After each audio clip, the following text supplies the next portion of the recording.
Hey guys, so this video I want to talk about what I think is a big mistake people make in their game, which is only doing regular training and not utilizing specific sparring, which I think will accelerate your learning like 1000%, all right? So the way most people train is that they learn like a random technique and then they try to fit it into their game overall. Like I would say 80 to 90% of my training is only specific training, all right? So let's say that you want to learn how to do an arm bar from close guard. Okay, but the match starts. Go ahead and stand up. Right, you're new, you're like a beginner, or you're more advanced. So you're trying to work on a particular armbar setup from closed guard. The match starts, and you go, and the guy just passes your guard. Boom, and now you're in side control the rest of the match. Right, and then you don't even get to try the technique that you were planning on learning. Okay, that's very common. The same thing applies like if you were trying to work on something from spider guard. The guy passes you immediately, right? Or maybe you wanted to work a particular guard sweep, but then your opponent just pulls guard the entire match and will never go on top. You can't work your sweeps, all right?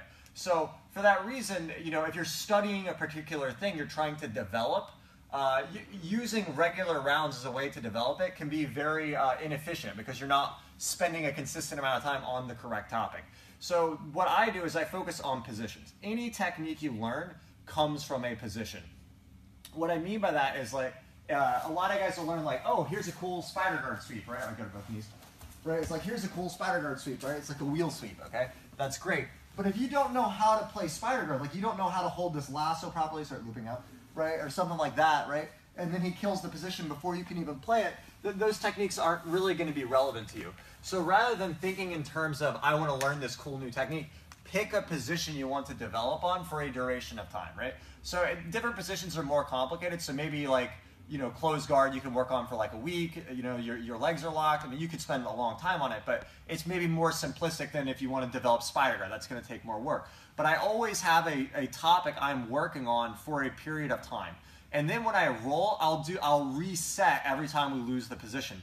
And then I kind of see what's happening and I try to adjust problems as they come up. So for example, let's say you picked lasso spider is what you're going to work on. It could be any topic, but say it's that, right? You may go online and find some cool sweeps you want to do, and then go on my lasso spider, and then just like loop out, throw something, or stand up. Yeah.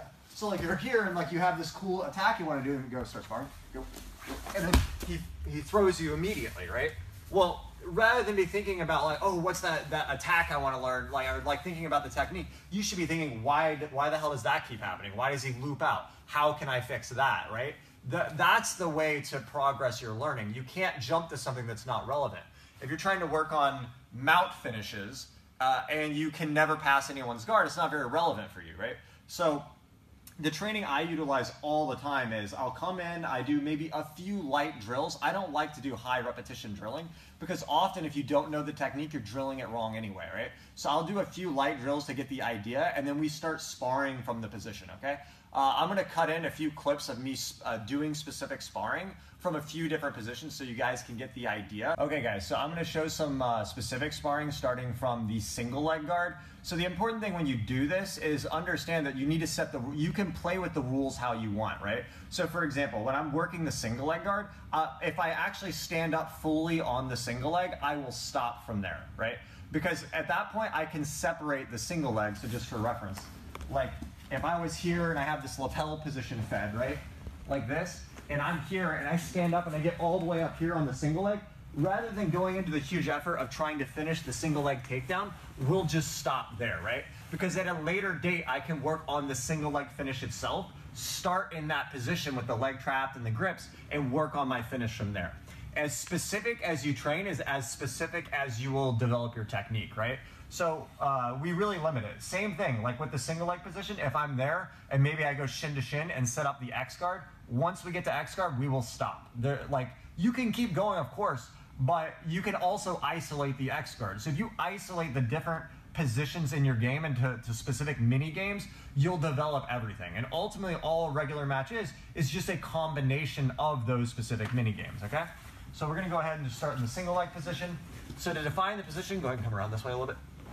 Okay, to define the position, I'm just gonna have the lapel fed. I set this up from Daily Riva. I'll do some videos on it in the future.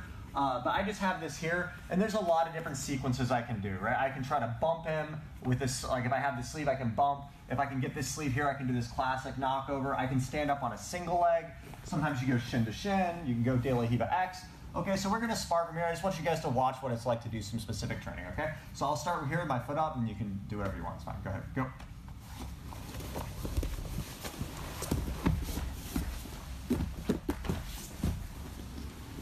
Go harder.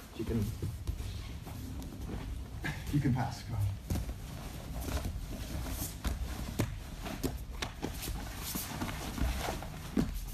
So he stepped out there, so we reset. We'll just edit that out. Okay, that's fine. Right, go.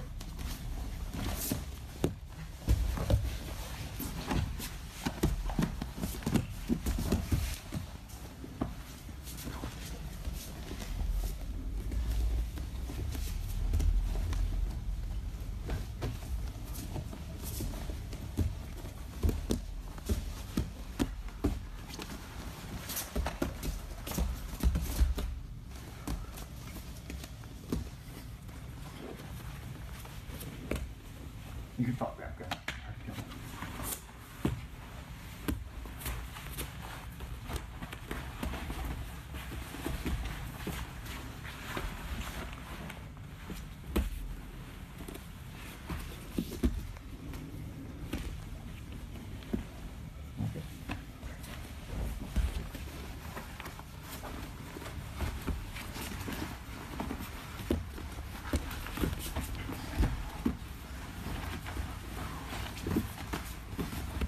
All right, guys, on this one, we're gonna start from the lasso position. So, you know, some of the positions that are the most important to focus on are the ones that are really easy to get to, right? So the lasso is super easy to get to, and it's also easy to launch a ton of attacks from there. So for both the top and bottom person, it's really important to be very skilled in that position. So I do a ton of training starting in that position, okay? Also notice when we go here, like I want him to go really hard, right? You can scale the resistance in the beginning to get warmed up, but eventually you want your opponent to try to disprove what you're doing, right? A lot of people think of specific training like it's kind of like, oh, it's light, we're playing around. Like you need, like when you compete, your opponent doesn't want the move to work. So you need your opponent to not be nice. Often opponents will, when you're training with someone like a friend, they're gonna be nice and go, oh yeah, you got the sweep, and they're really friendly. But that's not how it is. When you're fighting like a scrambly wrestler, they don't give a shit. They want the technique to not work. So you need your opponent to fight really hard so you really have confidence in the movement. On a side note, that's one of the things that I think separates Brazilian Jiu-Jitsu from a lot of other traditional martial arts. If you go online, if you go on Instagram, for example, you'll see a lot of people doing moves where there's like a front flip and stuff looks really cool. But the reality is if you're in sparring, a lot of it's bullshit and it won't work. That's why I started Jiu-Jitsu. That's why a lot of us started Jiu-Jitsu, is if you look at like a lot of traditional martial arts where they have 5 guys running at them and they're flipping them and stuff, is like those people actually believe that because they have so many people, it's almost like a cult, believing that they can actually do that when they're flipping like 20 people, right? And even though it's obvious when you see it in that case, we're all guilty of that even within Jiu-Jitsu. When I develop a new technique, it's very often that I start going, oh man, it's working, it's working, it's working. And I'll work with a partner who's kind of excited because we're developing the same thing. And I'm like, man, this is the next big thing. And then I go in and I grab a person who doesn't know about it, and I go, hey, start from here and we're gonna spar. And then the shit doesn't work. And it's because he's not in on the game that we're developing. He's really trying to disprove it. So after I try a few times with a friend developing this stuff, sparring, I try to grab someone who doesn't even know what I'm doing and see if I can make it work it on them. It's like preparing for a test. You have to be very thorough. Okay, so we're gonna do the lasso sparring this time. So to define the rules, if I get into a triangle choke right now, I'm just gonna stop. If I get into an omoplata, I'm gonna stop. If I switch to X guard, I'm gonna stop, right? If I switch up to the single leg guard, it's up to, it depends on what rules you want to set. I could stop once I get the single leg, because in the previous video I showed all the sparring there. So you can isolate those two. If you want, you can set the rules. If you go to the single leg, you can finish, but it's optional, okay? So here, we start from the lasso, and go.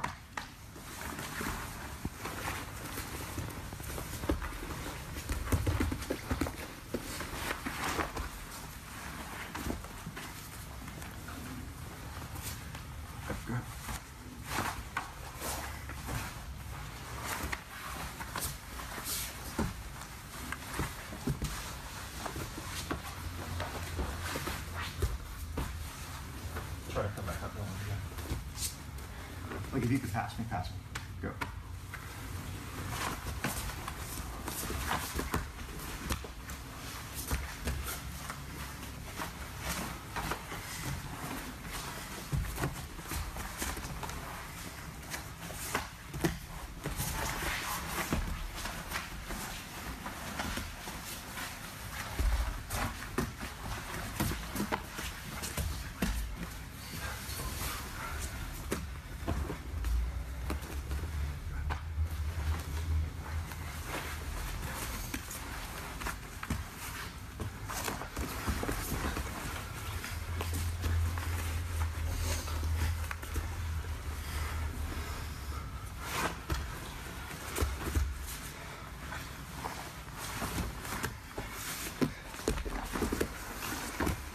All right, guys, so as you saw, like when I was doing the sparring, like I really want to show the point that I'm really sparring hard, right?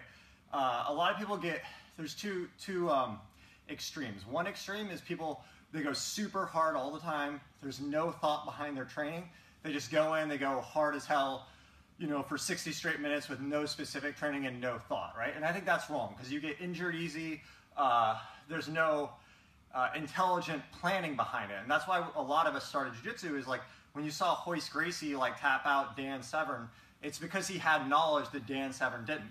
It wasn't because he was bigger and stronger, right? So the technique is really important. But on the flip side of that, I see people often only drilling and like being very like light when they're doing stuff.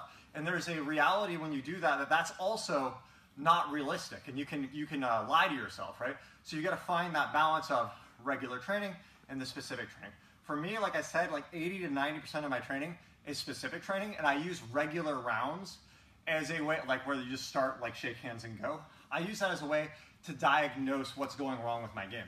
So if I start a regular round and we're fighting, and then Danny puts me in spider guard and I can't get out, then I go, oh, I should work on specific training passing spider guard for like a week or two and get better at it. Then when the position happens, it's the same thing in sparring. Like you guys just watched some sit-up guards, some lasso in there, but notice like we're here, right? If the match starts and we're like this and we're grip fighting, right, and I get a lasso and we go here, at this point, there is no difference between specific sparring from here and a regular match when you're in that position, right? There is no difference. So if you spend a ton of time in that position, you're going to develop that. And ultimately, all a regular match is a combination of those specific positions. So like if we start standing to make the point, right, people are always thinking it's a whole match, and they're thinking about, oh, like just like these big principles, like always have your elbows tight. It just depends. So it just depends on the, on the situation you're in and what you're supposed to be doing, right? So the first mini battle or positional training is the standoff, right? You can really specific train trying to establish your grips, right? So maybe I go here, he grabs my lapel, I get like this elbow grip, I get the sleeve, and this is a really good way to pull close guard. He can't block my legs because I'm controlling both arms. I go here, boom, I pull close guard, right? So that was the first battle. I won the grip fight and I set up close guard. Next specific training battle is the close guard, right? Either I'm better at sweeping or submitting, or he's better at opening it. We develop from here, he opens it somehow, boom, I lasso. Now either he's better at killing the lasso, or I'm better at playing it. Okay, from here, boom, I go to the sit-up guard game. I start playing from here. Either he's better at killing this, or I'm better at playing it. Everything breaks down into a specific game. So rather than spending your time like trying to play 10 games at once, it's like you play chess for 10 seconds, then it turns into checkers. Then it turns into Chinese checkers. Then it turns into Call of Duty. I don't know. Like, it's like you're constantly changing the game, so you can't figure it out. You need to stay on one game for a bit to develop your craft in that game. All right?